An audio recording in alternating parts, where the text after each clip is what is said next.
Hi, I'm Jeff Sieh from Social Media News Live, and you are listening to the Social Media Talks podcast with Alan Hennessy from compassmedia.ie.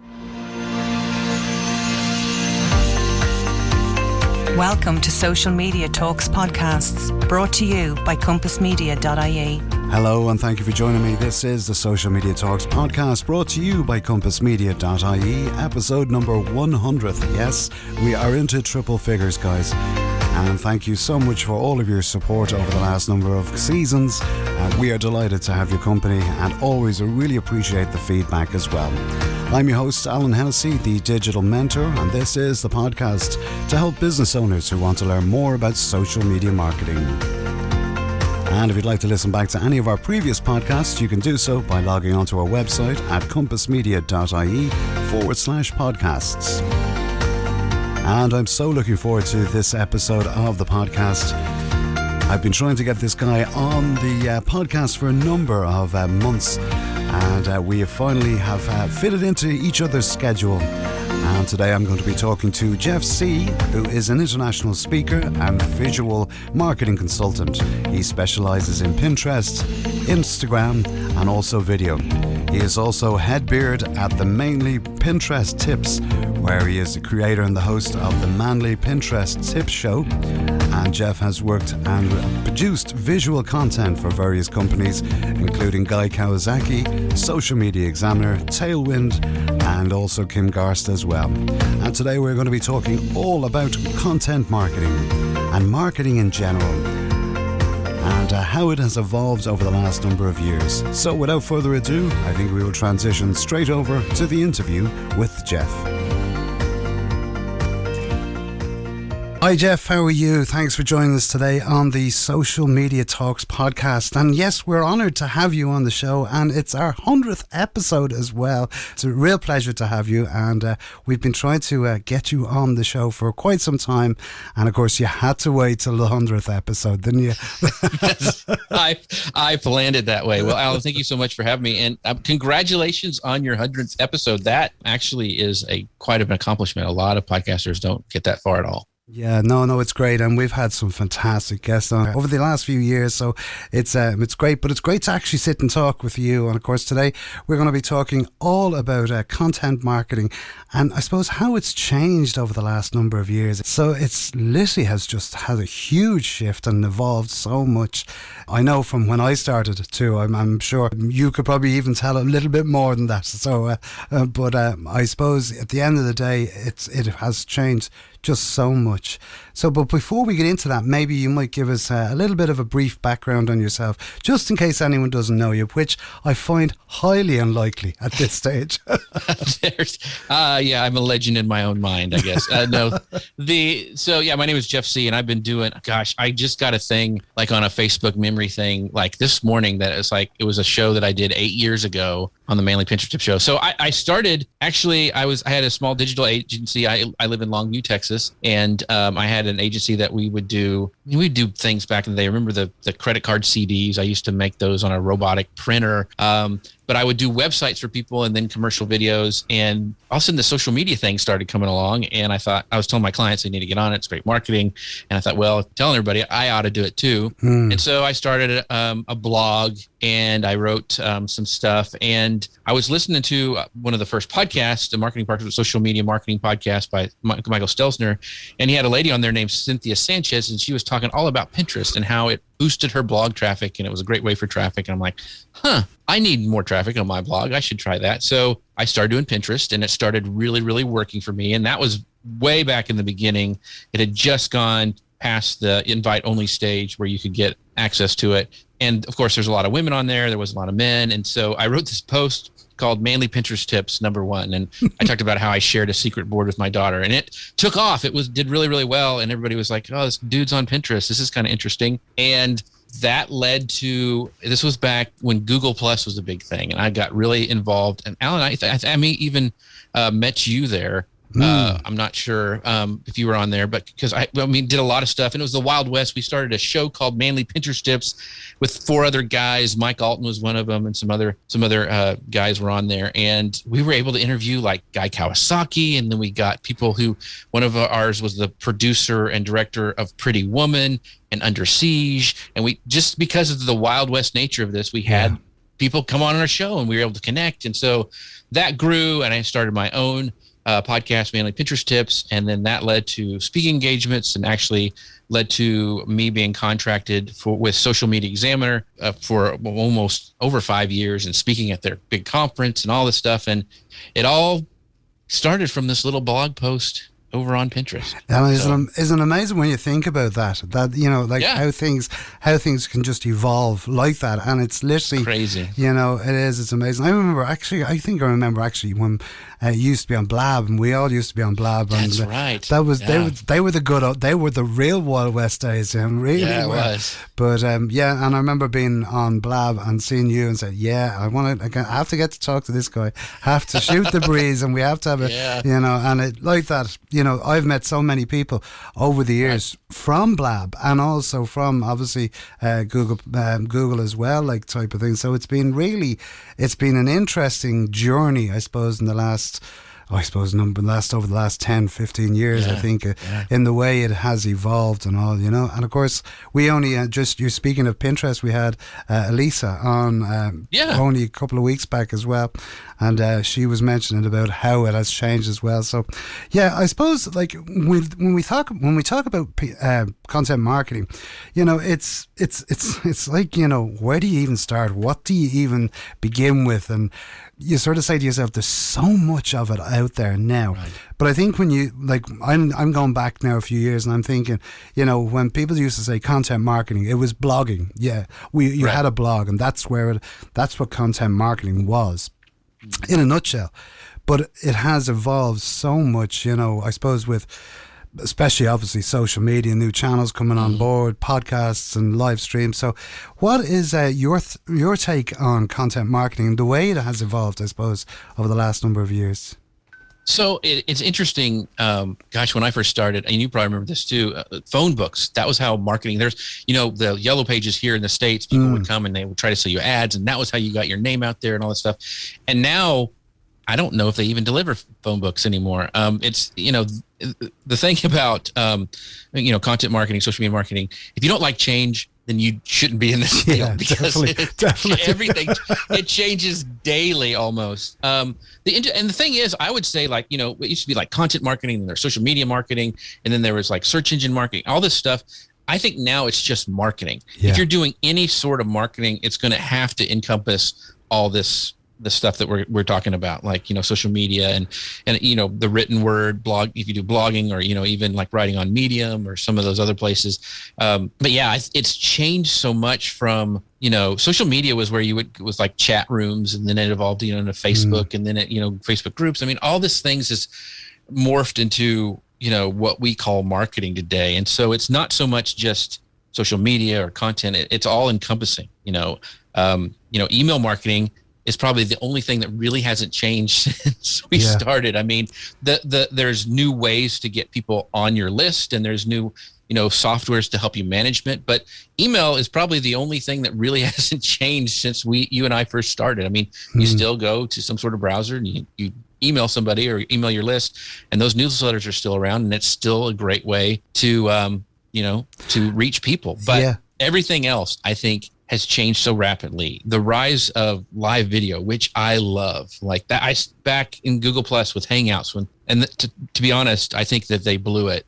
They were the first ones. They had it. They had the comments you could pull up on screen, and then they just kind of let Facebook take over, and, you know, Blab and that kind of thing. But for me, live video, and I wonder why so many companies don't use it, because there's nothing like it to reach an audience. No. Like you and I here, you guys are just hearing our voices. It's a podcast, but I'm looking at Alan right now because we're on Zoom, and there's so much you can get from a person from seeing their face and their facial expressions and how they sound.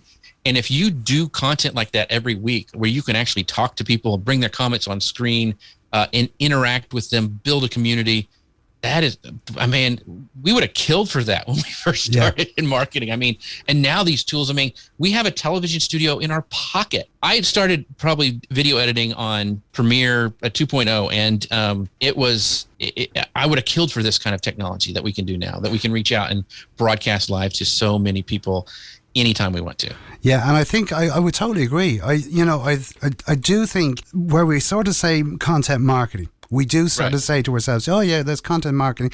And I suppose that's sort of for novices and people who don't really know. Right. But I think at the end of the day, when we look at, whether it be websites or whether it be podcasts or whether it be live streaming or whether it be social media, I think they, as you say, is they all encompass marketing now. And they're all parts of it. There's not one piece that is, I should only really need to do this. When in actual fact, it's a whole cross section of so many elements that you can bring together. I think it just enhances marketing, and I think a lot of people, and especially business owners now, are starting to actually cop onto this and sort of say, yeah, well, it's not just a case of where I need to have a website and hopefully that'll bring me traffic or that will bring me business. They're sort of going, well, I have to add this and I totally agree with you with regards to live streaming. I think it's a game changer. And as you said, if Google had kept it up, they would have been on the forefront of all of this. But I think, it is so powerful the way it works. Mm-hmm.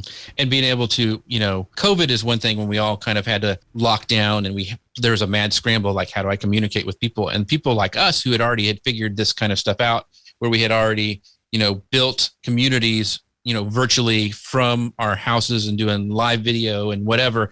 We had an advantage during that time because we'd already done it. And now people are seeing the power of that. Like, wow, I can build a business and talk directly to my customers globally. I don't have to be tied down. That was what really got me from Longview, Texas, is like, one, everybody tried to nickel and dime me for my services and it would drive me nuts. I know, if you worked with local before, and now I needed to have a global community. I needed to have where people understood it and they could see me, and there wasn't any boundaries. And that's what, live video and, social media marketing opened up to me, is like, I didn't have to be tied to my location. Yeah. I could offer my services globally. So that really changed the game for me too. It's something that I always say is like geography is history now when it comes to digital, because it really is. You can be anywhere in the world. You can, like, here I am in Dublin, here you are in Texas. It's just, we're on different sides of the world, but yet again, you're so close to each other because of all of this.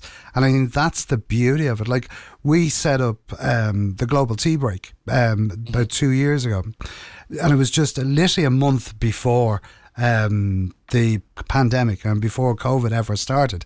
And we just done it because we sort of said, look, I wanted to connect with other people around the world. Right. And I ended up having a chat with one person, and then we says, well, why don't we open this up to the world and see if anyone else wants to join the tea break for, it was like a water cooler place to just come and hang out and whatever. And since then, like, we have grown it up into, I think there's over 200 in the community already, and they come back every month. And simply because it's live and it's live video and we're able to connect. And like that, the amount of business that has been done globally has just changed, where, as you said, before it'd be people who were in your local community who you would say to yourself, oh yeah, well, like, I'll work with you. But now you're going, well, no, I'm going to work with, Jeff, and that's what we're going to do. We're going to work on a project here together. And all of a sudden, boom, the world opens up. And I think that's the power of where especially live video has come through.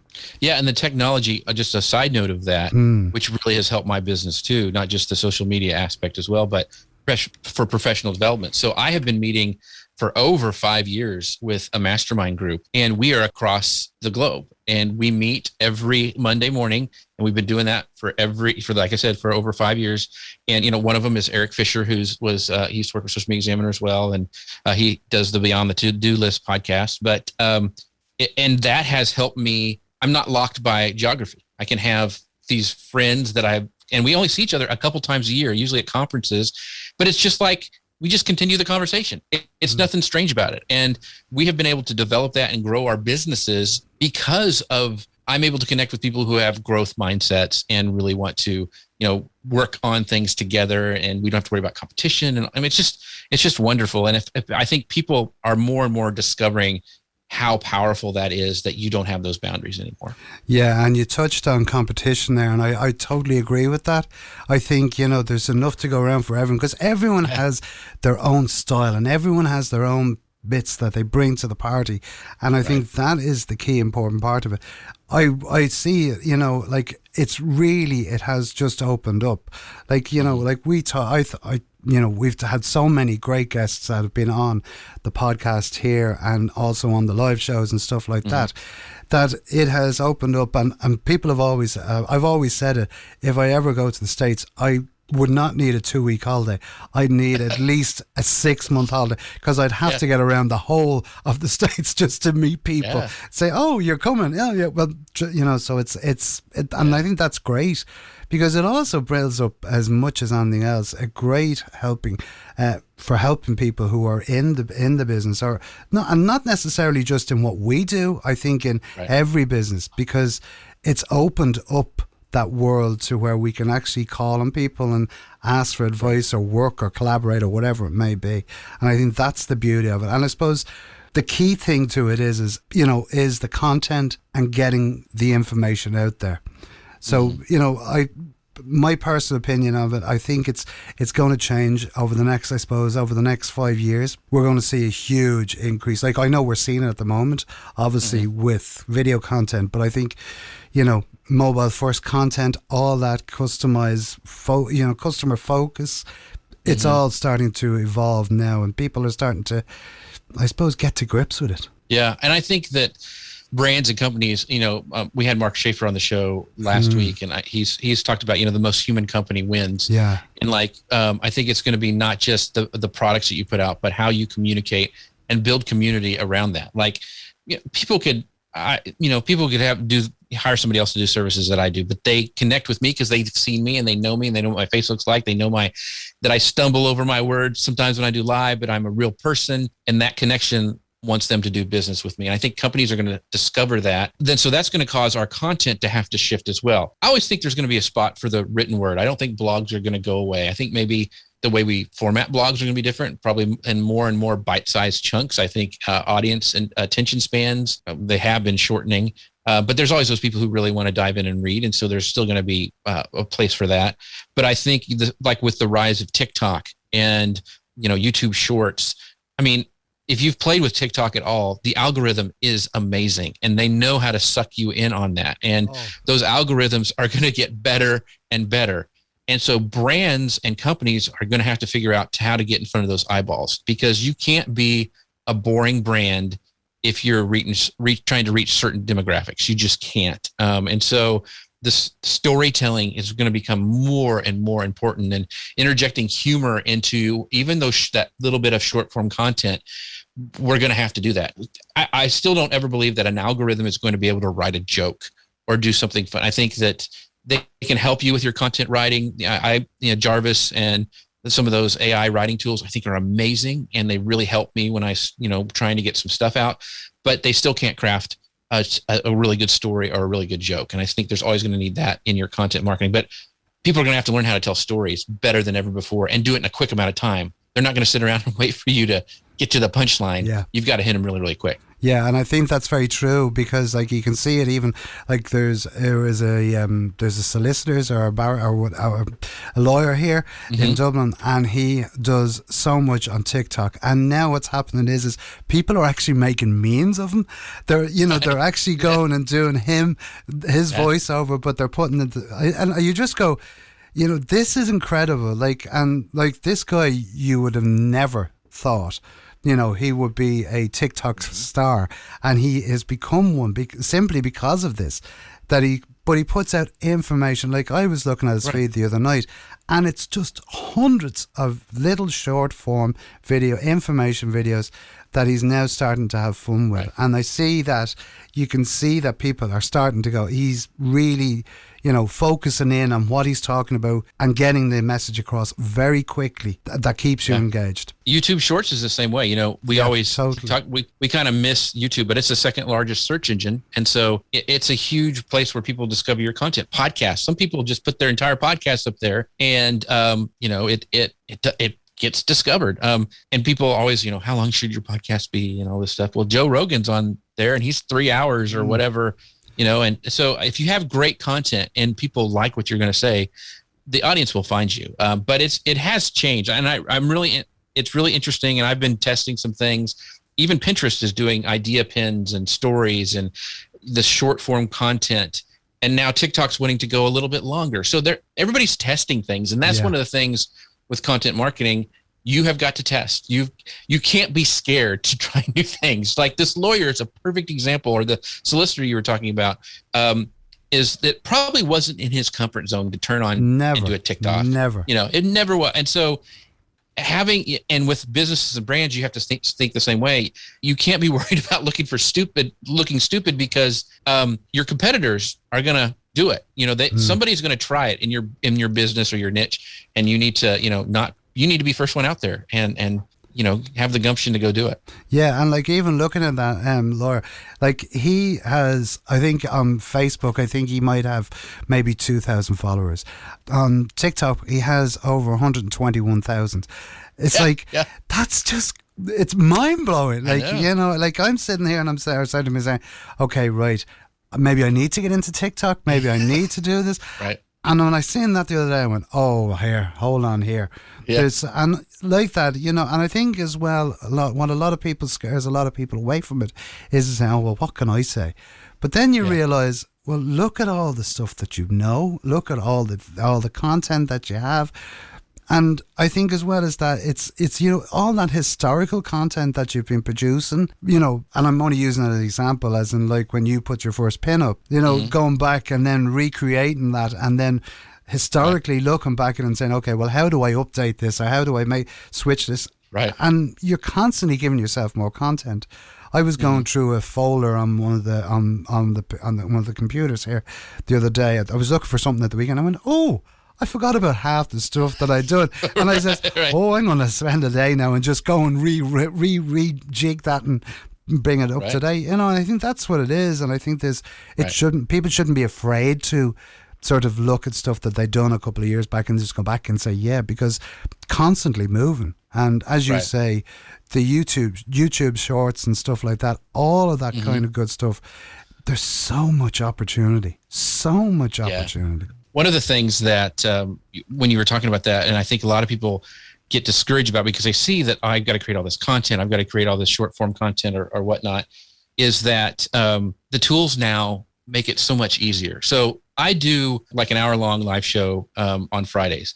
Well, I split that up, and I use this great program called Script, which makes transcripts right away out of my podcast and my show. Which then I take that transcript and turn it into a podcast because I can edit it like I edit a Word document, and it's super simple. So then, after it's a podcast, I can take sections of those and export those out as video clips. So if you look at my Twitter feed or my Facebook feed, I have all these different clips that are going into my feed from this one video. So every show that I do, I have at least five clips that I'm able to repurpose, and I just keep them circulating through my feed. So I always have content. But the other good thing is I'm showcasing my guests, and that helps me get better, great guests. And it's just kind of a win-win. But a lot of people don't do that. They create a great piece of content and then they just let it kind of, I got to move on to the next one. In today's day and age, there is so much good stuff that we're letting go down the drain that, brands really, and some of the really smart brands are starting to do this. I've seen, especially on Pinterest and other places,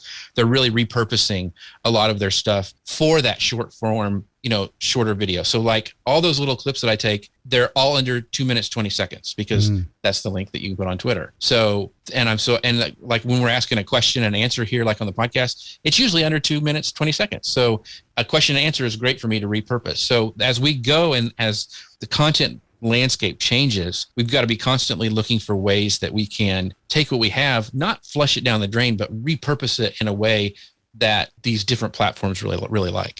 Yeah, and I've noticed that even, and like I do that, I would do that myself, because I find that, you know, like if I do a podcast and like this, you know, in a year or 2 years' time, it's still going to be relevant because of the content that we're talking about. Right. And the conversation that we're having. So like that was the same. I have had podcasts that have gone back, you know, 6 months, a year ago, 2 years ago, that are still relevant, and I'll still pull pieces out of that and say, oh, here's a great piece, and yeah, okay, we might update a graphic or something like that, right? But the content will be in its original format. And as you say, there's so many pieces. I always say, for every one piece of content you have, you get another 10 out of it. It's just being very smart with it and how you use it, you know. And I think it's a great piece of ammunition to have, to be able to say, right, well, let's delve into this and say, okay, well, what else can I get out of it? And I think as well, when you tell people, you say, oh, well, look, I done this, this and this with it, they go, oh, I have all that, but I never thought about it. And you go, okay, well, start thinking about it, you know. So it really is. I suppose some of the tools that you would use, I know you're always, and when I'm watching the show, the live shows, you're always saying, and there's this, and I'm going, hold on, go back there, Jeff. Tell me that. Hold on for a minute there. Let's play that and get the replay and just go back and see what was that tool. So some of the ones that you use that are really, I suppose, that are good to be able to produce content out of. So the biggest one, and I mentioned it before, but it's the thing that has changed the way I do my work in the business.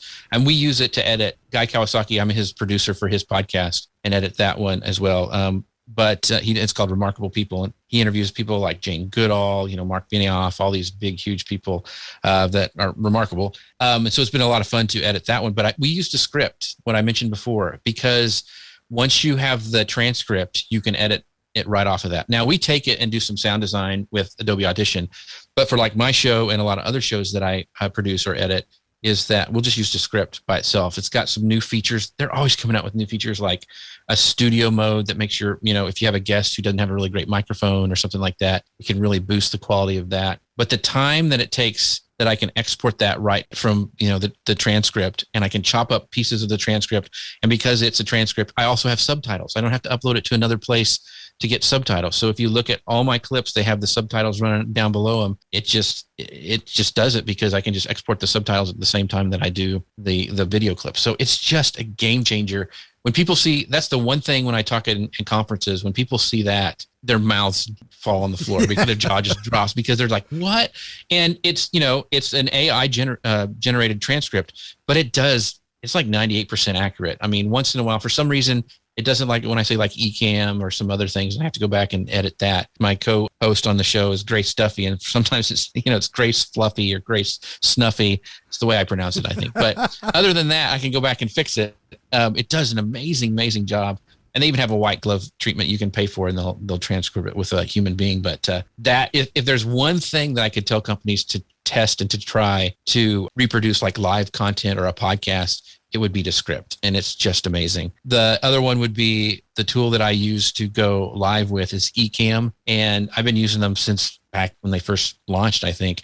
But they allow me, when I'm done with the show, I have the split tracks, so I can edit for the podcast. If there's somebody too loud or too soft, I can normalize the volumes. And also lets me use, and we talked about this before the show, Stream Deck, where I can pull up lower thirds. Yeah. And if you look at my show, I'm constantly got things moving and lower thirds switching and titles coming up and all that stuff. And that's because I repurpose it. And there's that pattern interrupt. I want people, when they're scrolling through the feed, I'm trying to get them to stop, which is another thing we were talking about. What has changed is you got to get people to stop, because there's so much content out there, and how can you stand out? And so I'm constantly trying to think of ways to get people to stop and listen, or to, you know, like, or to share. So, you know, that's something I don't think ever's going to change, but it's becoming more and more difficult to do. And you always have to be looking for new ways to do that. But those are the two tools that I really love. I use every day. Descript I use every day, and eCam I use, you know, almost every day for all my live shows. The fact that Stream Deck and eCam integrate with each other, I think that's great, and it gives you so much flexibility.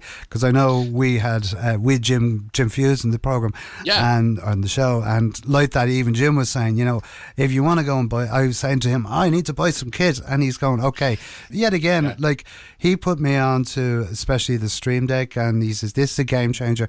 And in fairness, it has been a game changer when it comes to, as you say, is just switching things around and that's that ease, because there's nothing as bad, I think, as when you see a host, okay, I'm just going to, and they click a button and you can see, whereas if you can do this seamlessly and it's all at your fingertips, it's fantastic. And, Ecamm is great. I'm currently using StreamYard as well, but I do like the whole idea of the integration as well. I think there's some really good stuff out there at the moment, Yeah, the other thing is, because I use Ecamm, and this wasn't possible when we first started either. And everyone would say, well, you need to go live on the platform that you have your most community on. And now it doesn't matter, because I send my stream from Ecamm to Restream, which is a service that takes that one signal and breaks it up and goes to all the platforms at once. You mentioned Jim Fuse. It actually goes for Amazon Live. So I broadcast all my shows over there. People buy stuff, and I have a huge viewership over on Amazon Live. Go figure, for my show. But it's great because I can bring up, except for Amazon Live, I can bring up comments from like LinkedIn, YouTube, Twitter, all those places inside of my show, and people can watch from where they want. Some people like to watch on YouTube, some people like to watch on Facebook, but it doesn't matter. I can bring their comments in and acknowledge them on the screen. That is another game changer. We're talking about in the live video space, is that the ability to, with Stream Deck, is just click a button and bring up somebody's comment and talk to them, and it doesn't matter where they're from. They don't have trouble finding you. So Restream is what I use to go to multiple places, but that ability, because it integrates with Ecamm, is just amazing. Yeah, and creating that engagement, as you say, is bringing people's comments up, because everyone loves the name to be seen on a show, and everyone loves to see their comments coming up. And then even better again, when the host actually mentions it or actually reads it out when it's up on screen, it really, it does everyone a power good, but it also just shows that people are there, and they're there and they're interacting, and that engagement piece obviously is boosting up your rankings and your ratings, and also changing that algorithm again. So there's a huge amount to be said for all that. I think we should have just done the show on live streaming, because we were just it's just I think it's great. I'm the same. I get so excited about it as well. We had Ross Brand on, and we went for it. Like, we literally just did not stop talking. It was just, and like that, and that's the type of thing with yourself that I see, because you're doing this, like, as you said, like with Social Media Examiner and all the other great, shows that you've done, and you see it on live, and it's just a joy to be able to sit and watch them and learn. And I think you've had so many amazing, and Grace is fantastic. We better give her a mention, otherwise she'll be only giving out to us. That's right, she'll get me. Yeah. Well, I mean, and so I tell people too, like, if you're looking at live video platforms, because there's a lot of them out there, don't do any one that you won't have a comment. Otherwise, just do a YouTube video, because the whole purpose of live, and I feel really strongly about this, is to engage the audience. Otherwise, just do a YouTube video and upload it. But if you're doing live, take the chance, figure out ways to bring in that audience. And we've had people, one, like you said, it helps the algorithm, and people, it knows that if you're going to answer questions, they'll stick around. And that's one of the things that helps the algorithm, is like when people sit there and watch your show. So if they know there's a chance your question is going to be answered, then they're going to stick around. But we've also had people, when we bring up their comment, they'll screenshot it and they'll post it to Facebook and Instagram and Twitter. Definitely. I've had that. It's just, and that's how important it is to people. So if you're doing any sort of live video or thinking about doing it, do think of really sit down and think, how can I engage that audience? Because they love you for it, and it just is amazing that you can connect with that many people. Yeah, and the beauty of it is as you say, like, you have your live audience, but then you also have, people that are watching on the replay. And I always remember we had Brian Fanzo on, and I feel like I'm dropping names here, left, right, and centre, but it's just. But I remember Fanzo being on, and he said to me, he said, one big tip, and he said, and I always remembered it.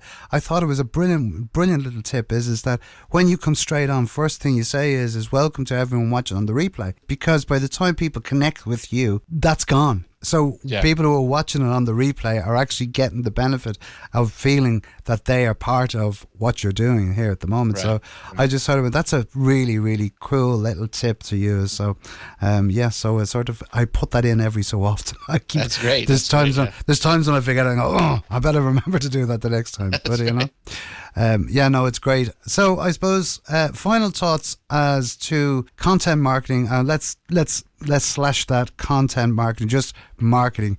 What are your 3 top tips for marketing in 2022? So it would be leaning into live video, and and we've talked about that. We beat that dead horse, so we'll let that one go. It's very, very important because one is that I think live video, and then on second part of that is repurposing what you have and doing it in the ways that fit in those different platforms. Like there's a lot of ways to do things that you can move over to Instagram, TikTok, Pinterest, all that stuff. Like most of your Instagram stories, you could probably make idea pins out of those over on Pinterest. So don't recreate something that you already have and kind of stretch your content a bit longer, because that's going to be more and more important. Find out what works and keep doing more of it, which is kind of a no-brainer. The other thing is study what others are doing. Like, why are you and so many people don't understand why something's working is because they're not watching it with intention. So if you have something that's catching your eye and you stopped on Facebook, why did you do that? And so when you're on Pinterest, why did you click on that link? And really think of why, and then study that and dive into, was it the color? Was it the text? Was it the visual image that they were doing? Did it make me laugh? Was it like, what in the world is that? I'm clicking on that to figure out what it is. Why are you doing that? And then study that and then test those kind of things on yours, because you can steal a lot of great information from these big brands who have these huge R&D marketing budgets. And if you go and look, it's like, okay, why did they do that? And why is it working? And can I recreate that in my own way? And not stealing from them, but like, how can I recreate it and have it work for me? So I think those are the kind of the 3 or 4 things that I would try to do in 2022. Yeah, that's a really, really good piece of advice. Is as you say, is to study it and look at it and see how can I do. And as you say, not to just automatically copy it, but put your own spin on it, but yet take the elements of what they do, because these big brands that are doing this, they're doing it because they've done that research. So they've nearly done the work for you. It's just you have to just mold it into your own sort of frame. And look at your favorite influence. Like, I will never be Zach King. Zach King, he is amazing. The stuff he does on Instagram makes your mind explode. But what elements? Why is that working? Because he's taking stuff in everyday life and he's doing a twist on that. How can I do that in my own way? I don't have to do these amazing special effects, but how can I take something that's normal and twist it in a way that catches people's attention? That's the lesson you can maybe learn from, one of your favorite influencers. Like, what are they doing and how can I twist that and make it work for my brand? Instead of, so for Zach King, maybe I could pull stuff out of my beard, like on TikTok, instead of pointing like all the time, everybody's pointing. So maybe I could point and there'd be like a message in my beard, or I don't know. How could I make it for myself that would catch people's eye? And so just study. And I think we tend to go to the shiny things and try things, but we really need to dig in and figure out what really works and why it's working. Yeah, and I think a lot of as well, I think when a lot of people come on first is they're all very serious. And, I think the days of being serious and being more personal and being you, I think are what shine through, because that's what people buy. They don't buy from machines. They buy from people they know, they like and they trust. And they also, like, I love watching Scott Stratton on. He's so fun. Like, the information is always phenomenal, but it's just the way he puts it across. It's just, you get I get a great smile on my face every time I see him. But it's great. So tell us, Jeff, what are you working on at the moment? And tell us all. Let us in on the little secrets. A little secret, and it's going to be launching soon, is I'm actually putting together a little Descript course, because Descript, like I talked about, just whenever I mention it, people wig out about it and they want to know my process and how I do it. So I'm putting together a little Descript course that's going to be launching shortly. But the main thing is every Fridays at 10 a.m. Central, we do the live show, Social Media News Live. And then it's a podcast that lives on all your favorite podcasting platforms. But we have great guests on. It's just such a fun show. We have a great community. I would love for anybody who would like to stop by on Fridays and tell me that you heard us on this podcast, and I'll bring it up on the comments, just like we said we'd do during today's show. But I love doing that show. It's so much fun. Brilliant stuff. And of course, we'll put all of the links to the shows and stuff into the show notes as well, so people can go and get them as well there.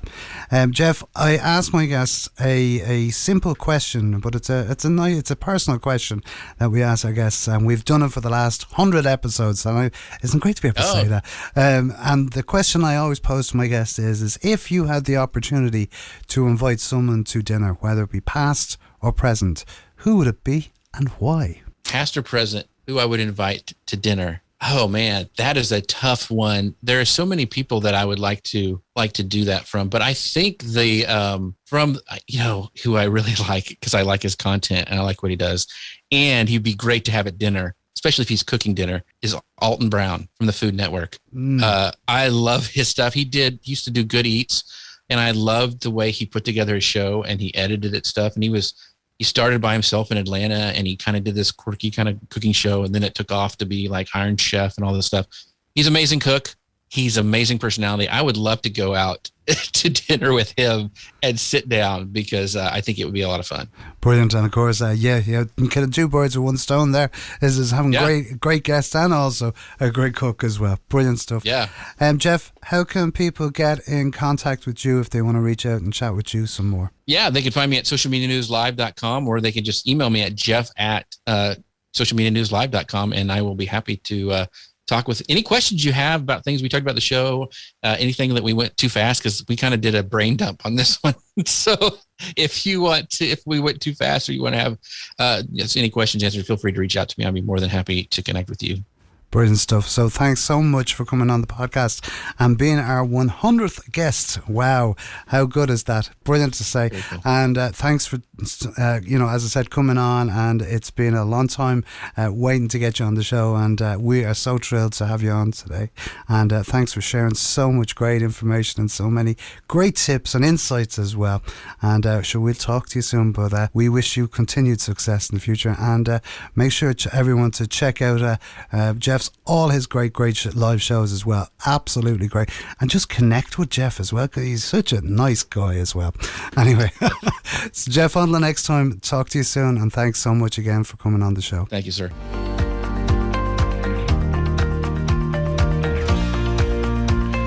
So my thanks to Jeff Sieh for coming on the podcast today, as helping us to celebrate our 100th episode. And don't forget, if you do want to get in contact with Jeff, you can find him at socialmedianewslive.com for more details. And also, don't forget to reach out and connect with him. And once again, thanks to Jeff for coming on and sharing so many great insights and tips as well today. I've been Alan Hennessy for the Social Media Talks podcast with associate producer Josh Rooney back at control. And we would like to say thank you for joining us on our 100th episode, and also for your continued support as well of the podcast. If you'd like more information about the podcast, you can log on to our website at compassmedia.ie/podcasts. And if you'd like to be a guest on the podcast, please do get in contact with us. All you have to do is email smtalks@compassmedia.ie. My thanks for joining me today. We'll see you all again next week for another fantastic episode of the Social Media Talks podcast. Until next time, as I always say, be social. Talk to you soon. Bye-bye.